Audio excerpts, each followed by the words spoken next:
भाव योगी संत नंद लाल की असीम असीम जय जयकार हो। बाबा बलदेव की असीम असीम जय जयकार हो। हमने रामायण की पंक्ति में सुना कि जिस पर कृपा राम की हुई उस पर कृपा करे सब कोई। लेकिन मेरा तो यही कहना है कि जिस पर कृपा संत की हुई उस पर कृपा करे सब कोई। हमारे गुरुदेव की कृपा हर पल बरसती रहती है, लेकिन हम उस कृपा से अनजान रहते हैं क्योंकि हमारे अंदर अभी योग्यता नहीं आई है उस कृपा को पहचानने की, कृपा को देखने की, कृपा को अनुभव करने की। और योग्यता जब तक नहीं आएगी तब तक भावों से योग नहीं होगा, संत से योग नहीं होगा। जैसे बाहर में जब कोई योग्य व्यक्ति होता है उसी को उसकी योग्यता के अनुसार कार्य दिया जाता है, लेकिन बाहर में हम ऐसा भी देखते हैं कि अयोग्य को भी कुछ काम दे दिया जाता है और उसको योग्य घोषित कर दिया जाता है।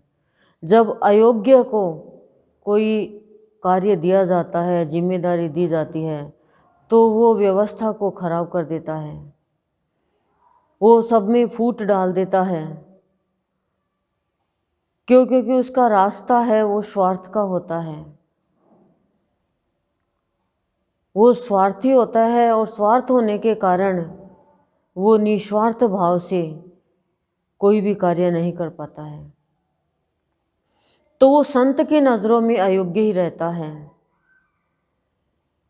तो आध्यात्मिकता में योग्यता आती है संत की कृपा से।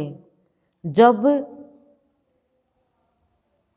बुरी लता बन जाती है, बुरी भावना गत हो जाती है,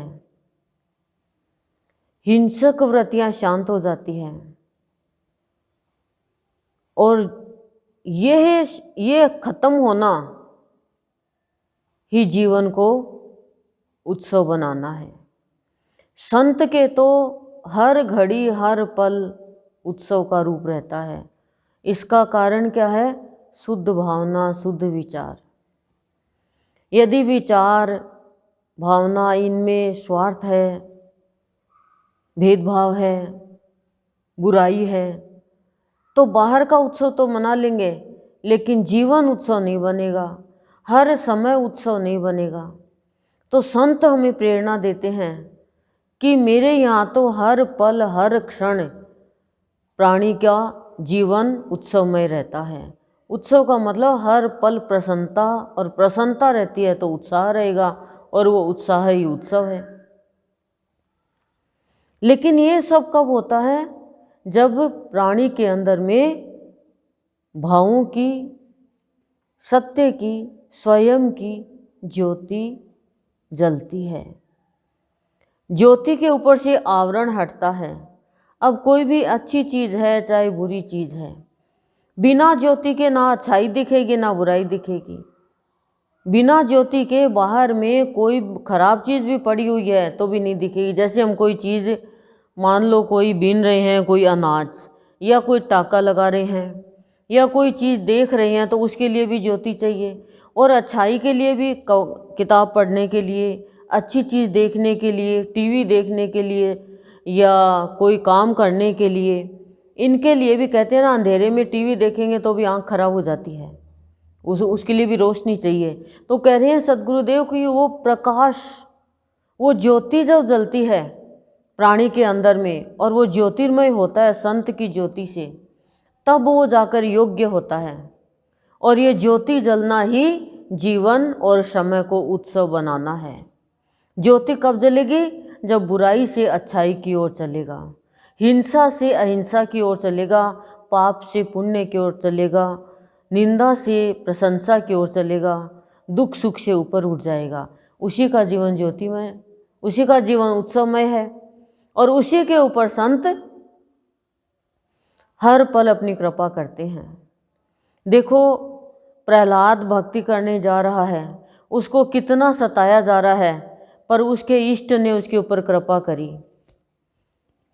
कैसे कृपा करी? उसको बचाया, सबसे बचाया जो सता रहे थे।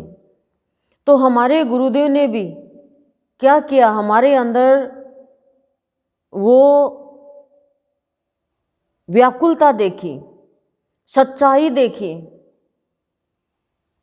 मंगलकारी भावना देखी, तो अपनी ज्योति से ज्योतिर्मय किया। जब अपनी ज्योति से ज्योतिर्मय किया तो क्या हुआ? सबका मंगल चाहने लग गए। तो जीवन क्या बना? उत्सवमय बन गया। और फिर क्या किया? झंझटों से बाहर निकाल दिया। उस स्थान से क्या किया कि झंझट ही झंझट है, उनको झंकार में बदल दिया। क्योंकि संत तो शांति चाहता है, संत कलह नहीं चाहता है। संत का बच्चा यदि लड़ाई झगड़ा करता है, कलह करता है, किसी की कही हुई बातों पे, झूठी सच्ची पे विश्वास करता है, वो संत उसकी ज्योति नहीं प्रकट करते और उसका जीवन उत्सवमय नहीं बनता है। तो संत के यहाँ उत्सव मनाना क्या है? जीवन को ही उत्सवमय बनाना है। और उत्सवमय बनाना क्या है? हर पल खुश रहना, प्रसन्न रहना। वो कब रहेगा? जब सच्चाई का सौंदर्य उसके अंदर रोम रोम में प्रकट हो जाएगा, तब वो संत का उत्सव मनाने के योग्य होगा। जब योग्य होगा तो भगवान से योग हो जाएगा, और जब भगवान से योग होगा तो क्या है? जीवन उत्सवमय होगा। भगवान से योग करना, भगवान से जुड़ना, भगवान से मिलना ही जीवन को उत्सव मनाना है। और जब जीवन उत्सव बन जाएगा तो हर प्राणी का हम जीवन उत्सव मनाएंगे।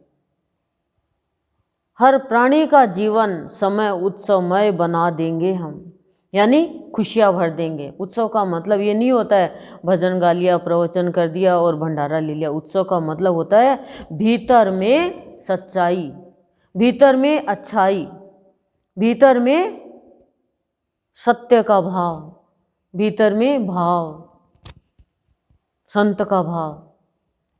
ये होती है बुरी भावना, बुरी कामना बाहर का उत्सव है। तो अच्छी भावना, अच्छे विचार, कोई भेदभाव नहीं, अभेद स्वरूप, तो हर पल खुशियाँ हैं, खुशियाँ वहाँ उत्सव है। और यही सद्गुरुदेव का आज का हमारे लिए जीवन को उत्सव बनाने का, संत के यहाँ उत्सव मनाने का पाठ हमें दिया है। इस पाठ को हम मंगल पाठ बनाएं और अपने जीवन में मंगल ही मंगल करें। ओम शांति ही शांति प्रशांति।